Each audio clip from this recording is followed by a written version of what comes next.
നീ ആരെയാണ് ഏറ്റവും കൂടുതൽ ഭയക്കേണ്ടതെന്ന് അറിയുമോ? ഈ ചോദ്യത്തിൽ നിനക്ക് ശത്രുതാ മനോഭാവമുള്ള വ്യക്തികളുടെ മുഖമായിരിക്കും മനസ്സിൽ തെളിയുന്നത്. ശത്രുവിന് നിന്റെ ഏതവസ്ഥയിലും നിനക്ക് തിരിച്ചറിയാൻ കഴിയുന്ന വൈരാഗ്യ മനോഭാവമായിരിക്കും ഉണ്ടാവുക. എന്നാൽ നിന്നോടുള്ള കോപം മനസ്സിൽ ഒതുക്കിക്കൊണ്ട് നിനക്ക് മുമ്പിൽ ചിരിച്ചു കാണിക്കുന്നവരുണ്ട്. അവരെയാണ് നീ ഭയക്കേണ്ടത്.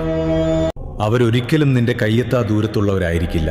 നിന്റെ അടുത്ത സുഹൃത്തുക്കളിൽ, കുടുംബ ബന്ധങ്ങളിൽ, ജന്മം കൊണ്ട നാൾ മുതൽ നീ കണ്ടു വളർന്ന അയൽക്കാരുൾപ്പെടെ നിന്റെ സ്വന്തം ഗൃഹത്തിൽ പോലും അത്തരക്കാരുണ്ടാകാം.